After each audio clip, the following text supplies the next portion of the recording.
You probably know that feeling when you lose another match in CS2 or Dota and are ready to destroy the entire apartment.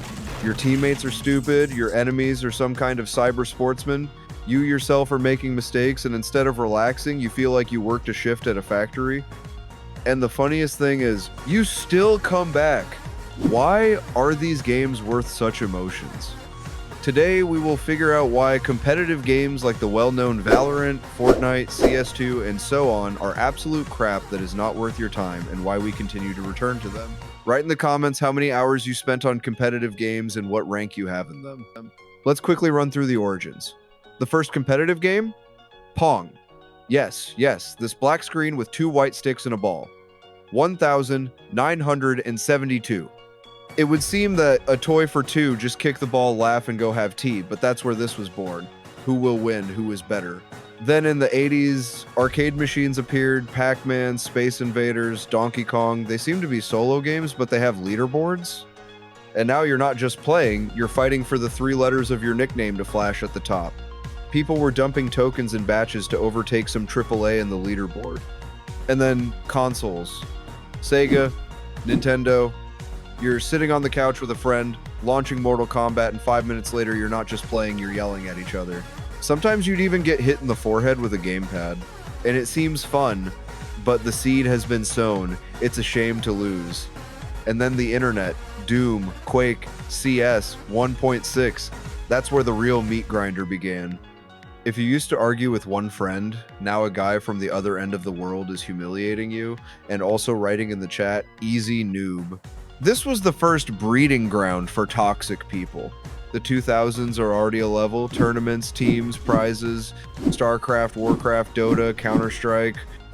Gamers began to live by the principle, you either pull it off or you're nobody. And then it's all over, the point of no return. The game stopped being just a game. It became work, stress, responsibility. Lost, you're a loser. Won, well done, but tomorrow you'll have to prove it again. And here we are in 2025. Dota, CS2, Loli, Valorant, Apex, and every time it's the same. Teammates who seem to play with their feet, a rating system that seems to deliberately drag you into a swamp, and this endless thought, well, one more game. Well, I'll definitely win back in this one. Seriously, it even slightly smacks of gambling addiction. Look, competitive games are the same drug as loot boxes or social networks. You're dragging the rink, your brain is giving you a dose of dopamine. Great, the best. Lost?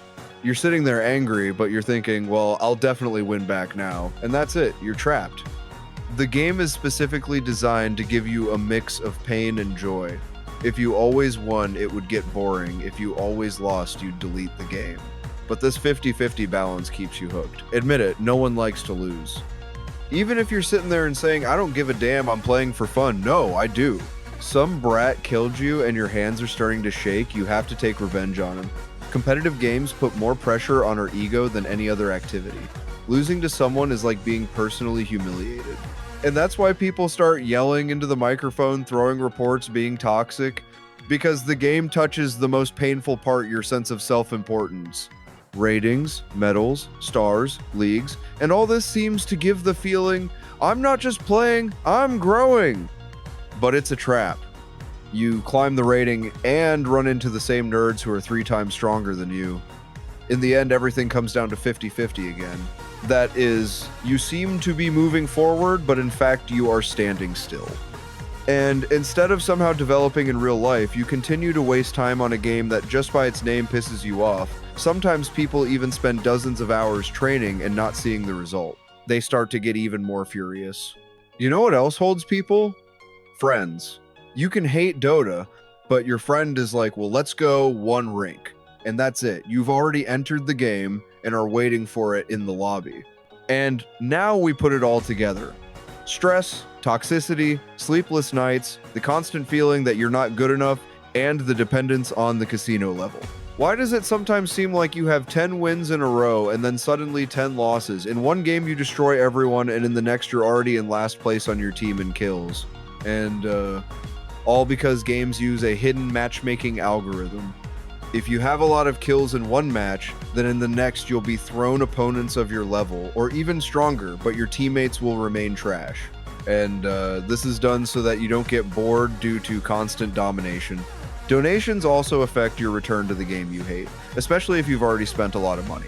At first, you donate a little bit for skins to stand out somehow, and then you notice that you have already donated a tidy sum and you can't just abandon the game because you feel too sorry for the money spent.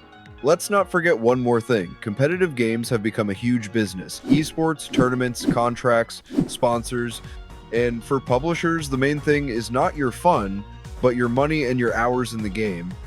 You start playing the same game for days on end, honing your skill to become a successful esports player, but here's the problem. No matter what you do, your skill doesn't grow. Either your parents interfere, or the game lags, or your teammates are too stupid and a bunch of other reasons, but you continue to play in the hope that you'll get lucky and you'll be able to succeed in this game.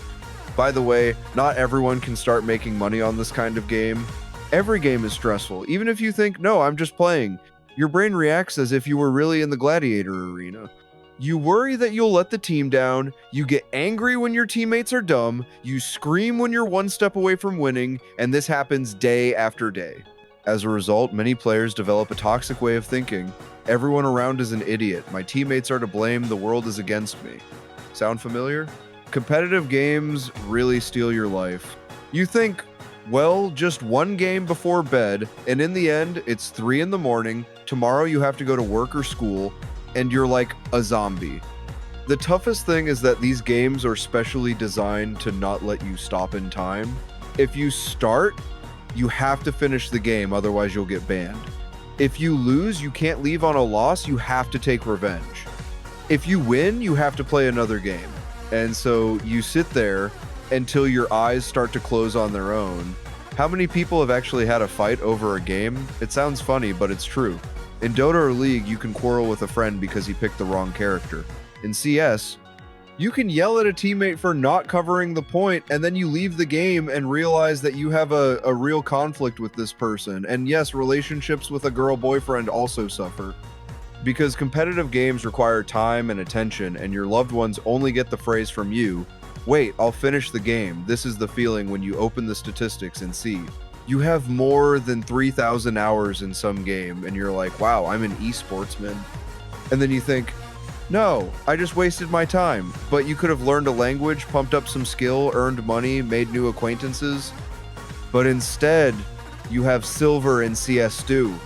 And this really breaks many people because you understand time has passed and the result in real life is 0.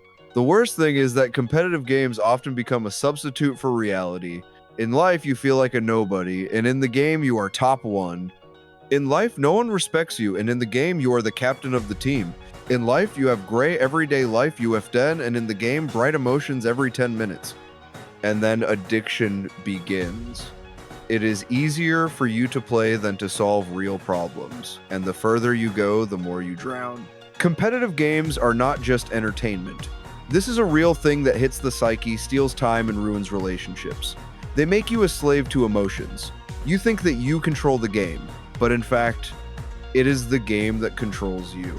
The problem with competitive games is not that they are bad in themselves. The problem is how they are designed and what they do to players. They suck the nerves out. Every match is stressful.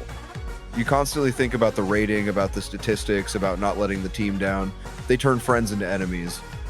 Yesterday, you were teammates, and today, you are arguing because someone did not make that move. They are built on addiction. You think, one more game and then sleep. As a result, you sit until 4-inch the morning. They kill the fun. When everything comes down to the rating, wins and losses, you forget why you started the game in the first place. They promise adrenaline and the joy of victories, but in reality, they give burnout, toxicity, and emptiness. Instead of rest, stress. Instead of a game, an eternal race. Instead of joy, addiction.